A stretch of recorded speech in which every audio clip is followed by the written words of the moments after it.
بص، هو احنا بعد كل حلقات لعيبه خط الوسط اللي اتكلمنا عنها ما ينفعش ما نكونش اتكلمنا عن لاعب من اشهر لعيبه خط الوسط في العالم. اللاعب اللي لو مستواه ما كانش سبب شهرته فستايله لوحده كفيل يخلي جميع فئات الناس عارفاه. ولكن السؤال هنا بقى، هل ستايله ده هو السبب في شهرته ولا هو فعلا كان يستحق الشهره بسبب المستوى اللي كان بيقدمه داخل الملعب؟ ورأيي بقى ان بالنسبه لاجابه السؤال ده فانا هسيبها لك انت في الكومنتات بعد ما نتعرف على مسيرته بشكل كامل. ادجار ديفيز كان من مواليد هولندا 73. بدايته بقى كانت في ناشئ نادي اياكس سنه 85، واستمر في تدرج مع مراحل النادي لحد ما تصعد للفريق الاول سنه 91. والبدايه بقى في موسم 91 92 ما كانتش صعبه لانه لقي مكان بسهوله وقدر يشارك في 16 مباراه ويسجل هدفين. وساعتها اياكس خسر الدوري بس قدر يفوز بكاس الاتحاد الاوروبي، وده بقى شيء جميل انك تفوز ببطوله قاريه في اول موسم ليك مع النادي. ولكن الاجمل بقى كان في الموسم اللي بعده واللي فيه ديفيدز ظهر باداء قوي جدا لدرجه انه شارك في 39 مباراه وسجل 12 هدف، وكان من ضمن الاسباب في فوز اياكس بكاس هولندا، وتحديدا بعد ما سجل هاتريك ضد فاينورد في قبل النهائي عشان ساعتها اياكس يصعد لمواجهه ترنيفن في النهائي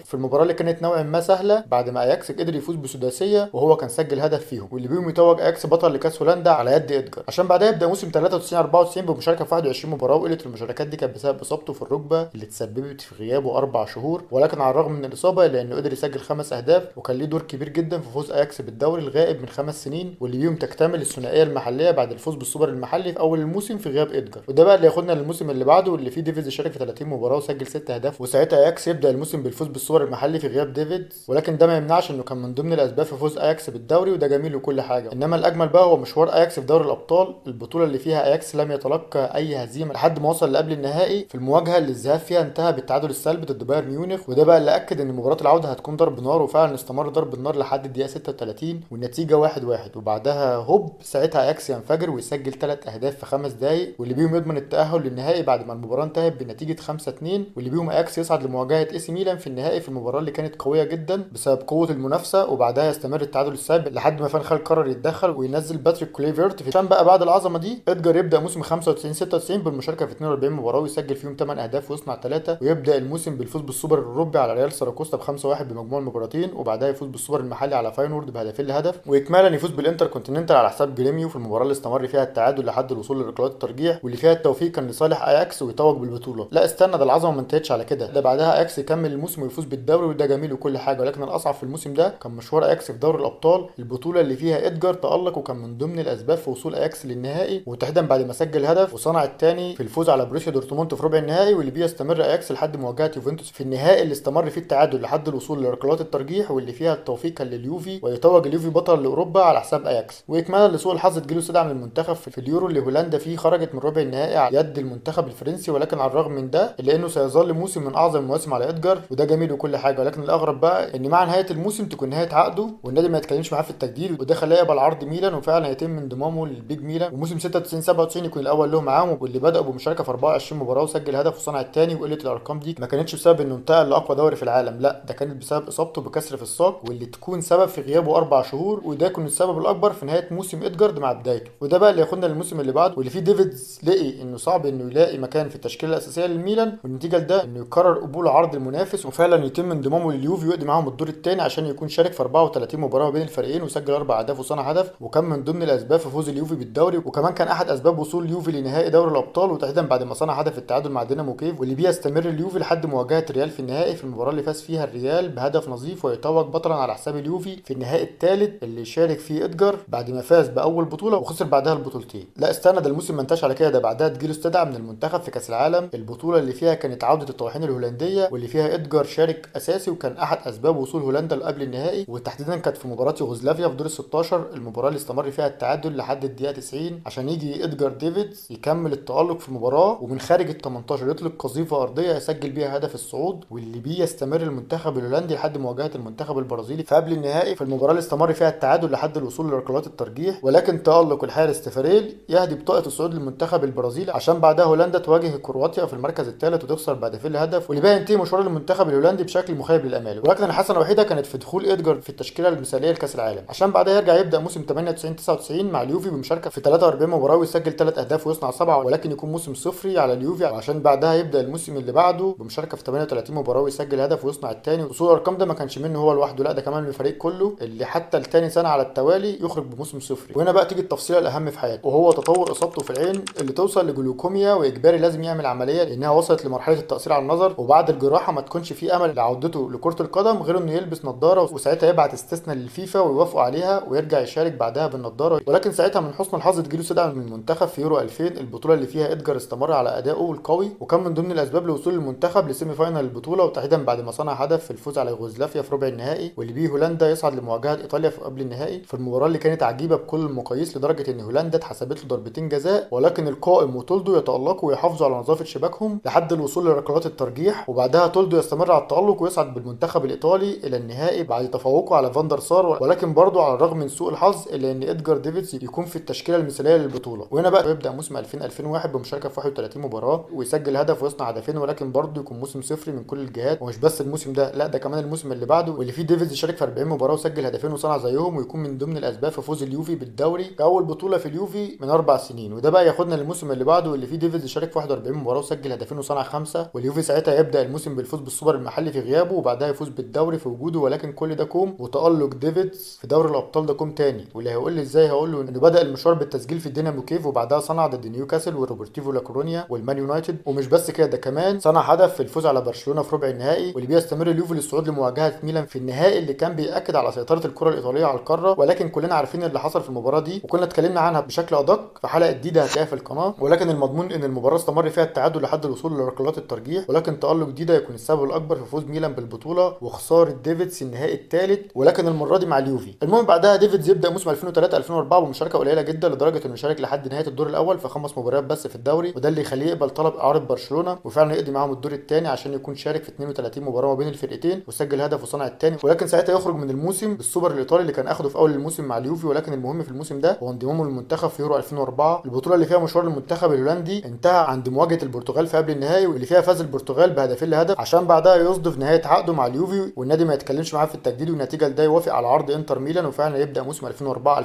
مع الانتر بمشاركه في 23 مباراه ولكن بمستوى متواضع جدا لدرجه انه ما يكونش سبب في فوز الانتر بكاس ايطاليا. والنتيجه لادائه ده يتم فسخ العقد مع النادي وبعدها يطلع على انجلترا وتحديدا لنادي توتنهام ويشارك معاهم في موسم 2005 في 31 مباراه بشكل قوي جدا لدرجه انه يستعيد جزء كبير من مستواه ويستمر على الاداء ده لحد بدايه الموسم اللي بعده. كان بيشارك شبه اساسي لحد نهايه الدور الاول عشان بعدها على غير المتوقع يقرر يرجع اياكس وفعلا يقضي معاهم الدور الثاني عشان يكون شارك في 30 مباراه ما بين الفريقين وكان سجل هدف وصنع الثاني. ولكن ساعتها اياكس يفوز بكاس هولندا، وده بقى اللي ياخدنا للموسم اللي بعده واللي فيه ديفيدز شارك في 17 مباراه وصنع 4 اهداف، وقله مشاركاته دي كانت بسبب اصابته بكسر في الساق واللي كانت سبب في غيابه 5 شهور. ولكن لحسن الحظ اياكس يفوز ساعتها بالسوبر المحلي، ولكن على اثر الاصابه يقعد اكتر من سنتين بعيد عن الملاعب ويستمر في الغياب لحد ما نفوجئ في 2010 بانضمامه لكريستال بالاس وفعلا يشارك معاهم لحد نهايه الدور الاول بمستوى متواضع جدا لدرجه انه شارك في 7 مباريات دون اي فاعليه، والنتيجه لده انه يتم فسخ العقد مع النادي ومن بعدها يقعد لحد اكتوبر 2012 بدون نادي، وبعدها يتم انضمامه لنادي برنت في انجلترا وفعلا يقضي معاهم من موسم 2012 بمشاركه شبه اساسي وقدر يسجل هدف ويصنع الثاني، والنتيجه لده انه يستمر معاهم في الموسم اللي بعده. والموسم ده بالذات كان غريب لانك كنت مستحيل تصدق انه وصل لسن 40 وتاكيدا على الكلام انه شارك في 6 مراكز مختلفه. ولكن بعدها على غير المتوقع يقرر الاعتزال بعد ما قدم مسيره تستحق ان يكون لاعب زي بيليه يختاره ضمن افضل لاعب في تاريخ الفيفا. وده بقى اللي ياخدنا الارقام واللي شارك فيها مع الانديه في 578 مباراه ما بين الدوري الاسباني والانجليزي والايطالي وغيره، واللي سجل فيهم 48 هدف وصنع 37 وفاز فيهم مع اياكس بالدوري والسوبر 3 مرات لكل بطوله ومرتين كاس هولندا، واهمهم طبعا فوزه بدوري الابطال والسوبر الاوروبي والانتر كونتيننتال، وطبعا غير فوزه مع اليوفي بالدوري 3 مرات والسوبر الايطالي مرتين ومره كاس ايطاليا مع الانتر. وده مع الانديه. اما بقى لو رحنا لمشاركاته مع المنتخب واللي تتمثل في مشاركه في 74 مباراه وتسجيل 6 اهداف وصناعه زيهم وبس يا سيدي. وبكده وصلنا لنهايه الفيديو. طبعا لو عجبك الفيديو ما تنساش تعمل لايك وتقول لنا بقى تحب نتكلم عن مين الفيديو الجاي.